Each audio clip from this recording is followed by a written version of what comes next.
Good day, friends. Welcome to my YouTube channel of astrologer Anil Agarwala. Today, we will be talking about the the period from the window from November 2025 to June 2030. Secret chakras of mundane astrology predict a global storm and bloodshed in three phases.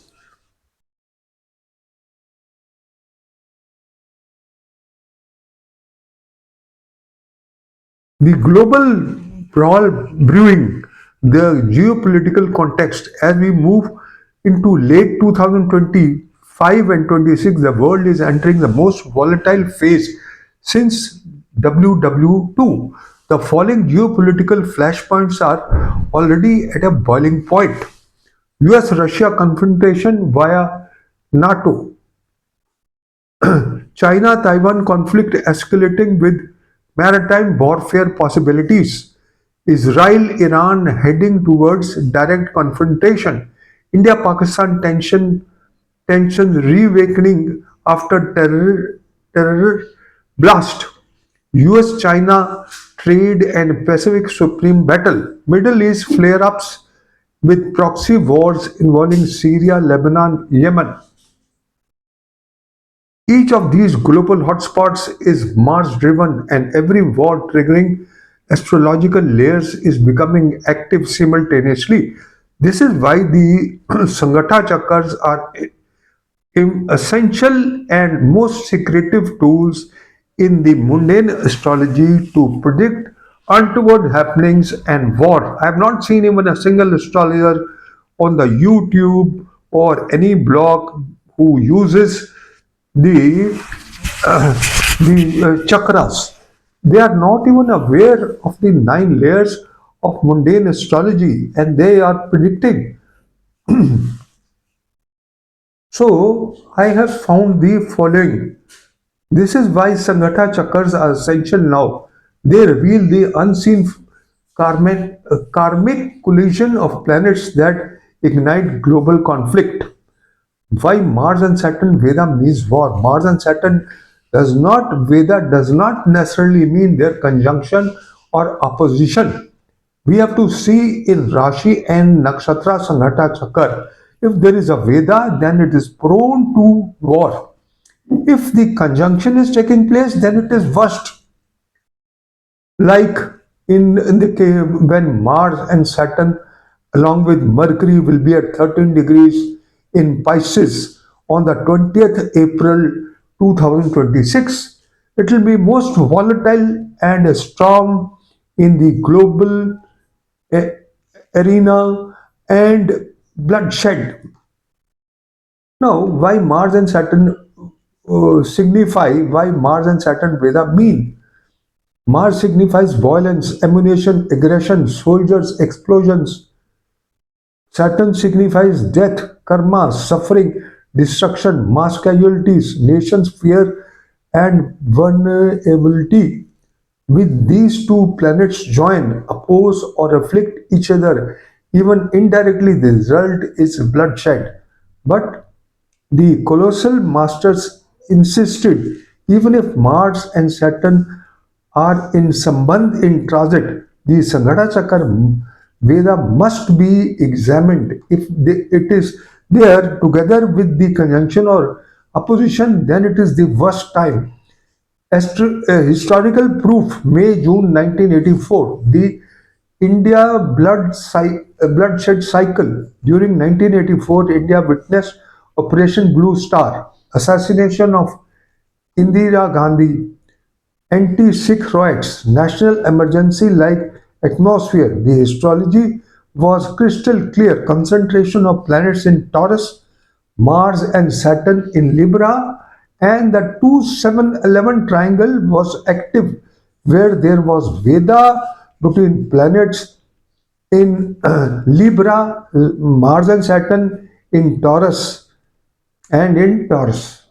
The Aquarius was empty, but nevertheless there was Veda between the sign Taurus and Libra. Destructive interaction with Moon, Venus, Rahu, Sun. This showed guaranteed bloodshed and history verified it. When sun and moon are also afflicted in this Veda, then there is loss of lives, and it is verified by 1984. The coming war window Veda in November 2025, first activation fortnight of 20th November 2025. The Rashi Sanghata Chakra shows Veda between Saturn and Mars, Mercury and Sun and Moon. Since Sun and Moon are involved, there will be loss of lives. Veda between Mars, Mercury, Sun, Moon with Saturn, 1, 8, 12 triangle, Aries, Scorpio, and Pisces triangle.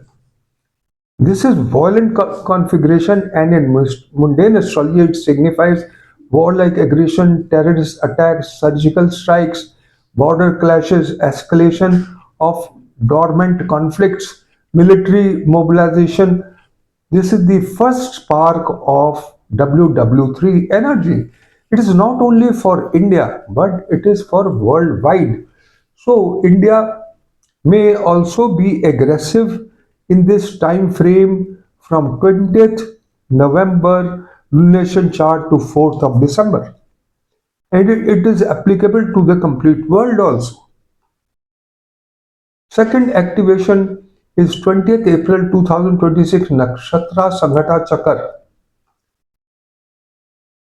There is Veda between Mars, Saturn, Mercury, and Ketu. Most explosive. When Ketu is also involved, it is most explosive. So, 20th April 2026 becomes the worst in the immediate future and present.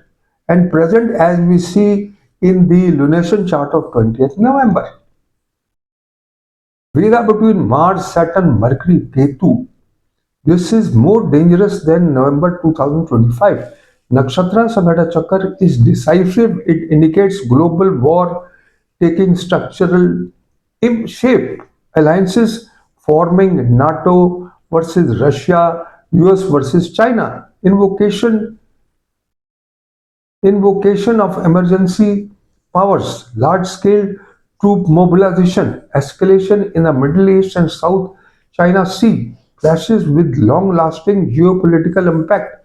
This is the second phase of the global war cycle between 2026 to 2028. Similarly, in 2028, on the 26th of January, we find five planets in the sign Capricorn, and Mars is one of the planets. Although there is no Veda between Mars and Saturn, but the cluster of these five planets in Capricorn will not be good for India, especially for India and China. Timeline of WW3 as seen from Rashi Sanghata Chakras. Phase 1 initial is November 2025 to April 2026. Second phase is 2026 to 2028, as I have just spoken about it. And the third phase and the final most explosive is 2028 to 2030. 17th May 2030, there is Veda between Mars and Saturn and Moon in the 2711 triangle in the Rashi Sanghata Chakra and in the Nakshatra Sanghata Chakra also on the 1st June 2030, which will again prove explosive when five planets will be in Taurus and Moon Jupiter in Libra in the 2711 triangle will be afflicted badly. In this conjunction, Rahu, Saturn, Mars will be together. This is the most explosive and in very close degrees. So this is the most explosive time, especially in Taurus, when Rohini Nakshatra is afflicted, especially by Saturn, Mars and Rahu. So we can crystal clear points out that we are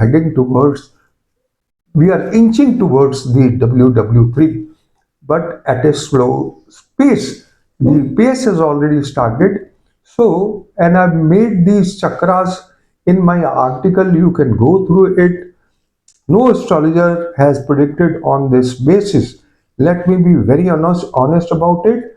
People are not aware of mundane astrology. They predict as if the charts are of natal astrology. They predict according to natal astrology, whereas mundane astrology is totally difficult, totally different.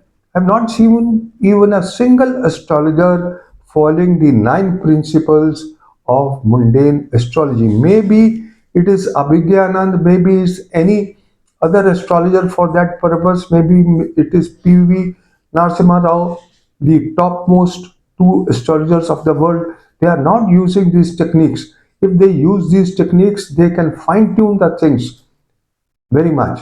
So, this is all, friends. I just wanted to share. Thank you very much for listening to me. Have a good day. Good luck. Bye bye.